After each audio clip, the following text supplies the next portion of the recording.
Good afternoon. आज के हमारी क्लास है बीएड फर्स्ट ईयर के लिए और हमारा विषय है समकालीन भारत और शिक्षा। समकालीन भारत और शिक्षा में जो आज हमारा टॉपिक है वो है ईआईसी के शासन का अंत तथा सत्ता का हस्तांतरण। ईआईसी कंपनी का जो शासन था वो किस प्रकार से उसका अंत हुआ और कैसे जो सत्ता थी वो महारानी विक्टोरिया के हाथ में आ गई सीधे सीधे। आज का हमारा टॉपिक इससे संबंधित है। 1857 में 3 बड़े महानगरों में मद्रास, बंबई एवं कलकत्ता, मद्रास, बंबई, कलकत्ता, इन तीनों में इंग्लैंड, जिस प्रकार से इंग्लैंड में यूनिवर्सिटीज हैं, जिस प्रकार से इंग्लैंड में विश्वविद्यालय खोले गए थे या जिस प्रकार से विश्वविद्यालय कार्य करता है, उसी प्रकार से मद्रास, मुंबई और कलकत्ता में भी उसी प्रकार से विश्वविद्यालय खोले गए। जैसा वहां पर काम होता है वैसा ही काम इन विश्वविद्यालयों में भी कराया गया। ठीक है, लेकिन उस समय और इनका काम था कि भाई जो इंग्लैंड की तरह इन विश्वविद्यालयों को भी एक आदर्श विश्वविद्यालय बनाया जाए। लेकिन उसी समय एक असाधारण घटना घटी। उसी समय एक असाधारण घटना घटी। वो असाधारण घटना क्या थी? 1857 की क्रांति। 1857 की क्रांति उस समय घटी। ठीक है, तो जब 1857 की क्रांति घटी उससे जो भी कंपनियों के जो भी अधिकारी थे, कंपनियों के जो भी मालिक थे, वो सभी के सभी घृणा करने लग गए थे और सभी के सभी गुस्सा थे। किनसे? भारतीयों से। ठीक है, भारतीयों से गुस्सा था, भारतीयों से घृणा भी करने लगे थे 1857 की क्रांति के कारण। लेकिन 1857 की क्रांति हुई और ये ऑलमोस्ट अलग अलग जगहों पर अलग अलग तरीके से फूटती रही और ये तकरीबन 1 वर्ष तक चली। 1 वर्ष तक 1857 की क्रांति चली। आखिर में ईस्ट इंडिया कंपनी का जो भी सत्ता थी, जो भी पावर थी, उसको खत्म कर दिया गया और 1 नवंबर 1858 को इंग्लैंड की महारानी विक्टोरिया को भारत की सामग्री यानी कि सम्राट घोषित कर दिया गया। कब किया? 1 नवंबर 1858 को। तो जो क्रांति थी वो असाधारण नहीं थी। यदि इसमें थोड़ा सा और कुछ चीजें होती तो शायद हमारा भारत देश 90 साल पहले ही आजाद हो गया होता। लेकिन अफसोस, फिर भी ये क्रांति इतनी ज्यादा भीषण थी कि आखिर में जो इंग्लैंड था उससे डर गया था और ईस्ट इंडिया कंपनी को खत्म कर दिया गया और सत्ता को सीधा सीधा महारानी विक्टोरिया ने अपने हाथों में ले लिया। कब लिया? 1 नवंबर 1858 को। जब ये घटना हुई उस समय जो भारत का गवर्नर था वो था भारत वायसराय लॉर्ड कैनिंग। जो वायसराय था भारत का, वो कौन था? वो था लॉर्ड कैनिंग। लॉर्ड कैनिंग उस समय भारत का गवर्नर था। 1858 में भी जब सत्ता विक्टोरिया के हाथ में आई उस समय भी जो शिक्षा थी उसका स्वरूप चलता ही आ रहा था।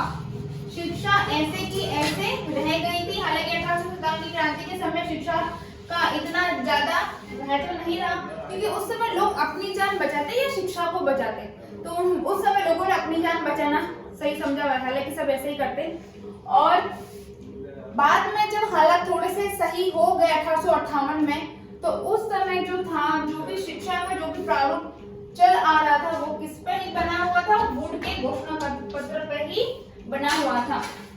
वुड के घोषणा पत्र के अंतर्गत हमने बहुत सारी चीजें देखी थी कि विश्वविद्यालय के स्थापित हो चुके थे, महाविद्यालय, माध्यमिक विद्यालय, प्राथमिक विद्यालय। ठीक है, तो इस समय 1858 में किस प्रकार से चीजें हुई या फिर 1857 तक किस प्रकार से चीजें हुई या 1857 के बाद से 1882 तक किस प्रकार से चीजें हुई वो हम आगे के पॉइंट में पढ़ेंगे।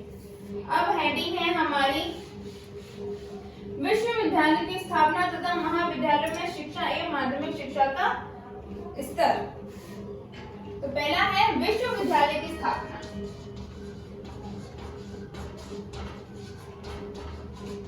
विश्वविद्यालय की स्थापना मुंबई, मद्रास और कोलकाता। मुंबई, उस समय उसका नाम बम्बई था, तो बम्बई, कलकत्ता और मद्रास, इन तीनों में विश्वविद्यालय खोले जा चुके थे। विश्वविद्यालय खोले जा चुके थे, ठीक है। और ये इन विश्वविद्यालयों को खोलने का प्रयास कब हुआ? 19 जुलाई 1854 को इनका प्रयास हुआ। 19 जुलाई 1854 को प्रयास किया गया कि इन विश्वविद्यालयों को खोले गए और ये विश्वविद्यालय कब तो बनकर तैयार हुए? 1857 तक। और इन विश्वविद्यालय में उस समय परीक्षा से संबंधित कार्य होते थे और सारे के सारे जो पढ़ाई के काम थे वो कहाँ पर होते थे? कॉलेजेस में, यानी कि महाविद्यालयों में।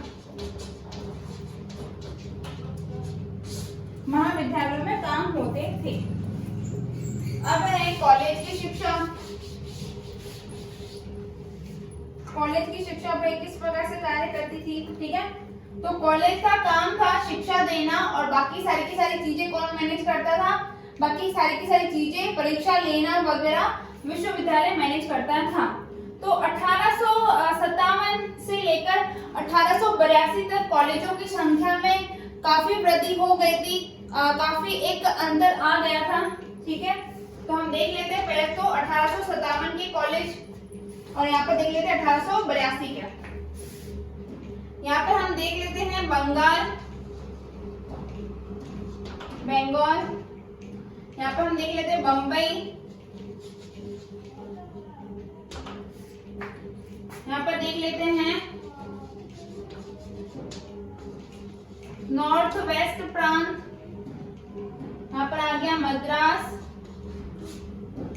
यहाँ पर आ गया पंजाब और सेंट्रल प्रांत, यहाँ पर आ गया सेंट्रल प्रांत। तो बंगाल में 1857 में कितने कॉलेज थे? बंगाल में थे कुल मिलाकर 15 और जो कि 1882 में कितने हो गए? 27। इनकी संख्या कितनी हो गई? 27 हो गई। बंगाल में 15 थे 1857 की जगह के तहत, 1882 में 27 हो गई। और मुंबई में कितने थे? मुंबई में 3 कॉलेज थे, तो 1882 में कितने हो गए? 6 हो गए, ठीक है। और वेस्ट नॉर्थ वेस्ट में कितने थे? 5 थे। तो इस समय यहाँ पर इनकी संख्या कितनी हो गई? 11 हो गई। मद्रास में कितने थे? मद्रास में 4 थे, तो यहाँ पर इनकी संख्या 25 हो गई। पंजाब में उस समय एक भी कॉलेज नहीं था और सेंट्रल प्रांत में भी एक भी कॉलेज नहीं था। लेकिन 1882 में पंजाब में 2 कॉलेज खोले गए और सेंट्रल प्रांत में 1 कॉलेज खोला गया।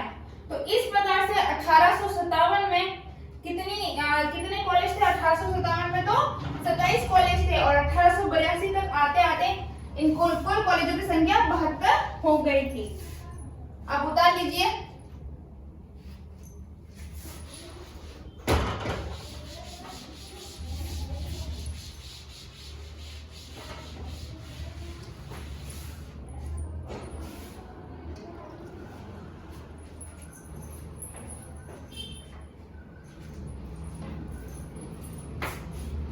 माध्यमिक शिक्षा का प्रसार।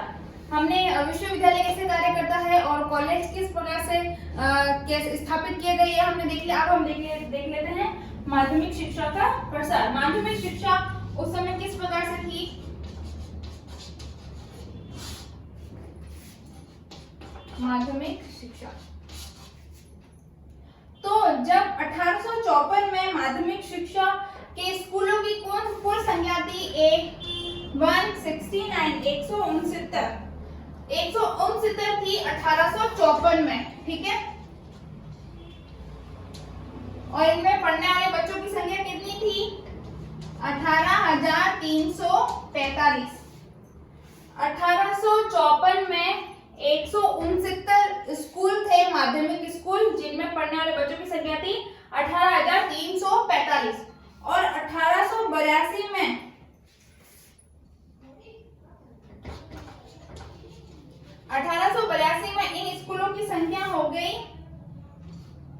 11,363 और इनमें पढ़ने वाले बच्चों की संख्या हो गई 44,605।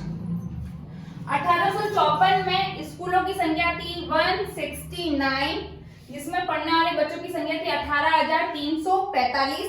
1882 तक आते आते इन विद्यालयों में बहुत अधिक प्रगति हुई और 1,363 स्कूल खोले गए, जिनमें पढ़ने वाले बच्चों की संख्या थी 44,605।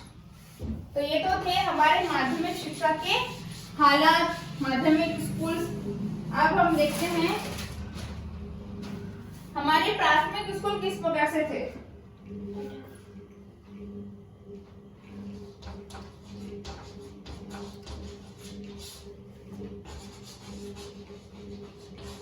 हमारे प्राथमिक स्कूल किस प्रकार से थे।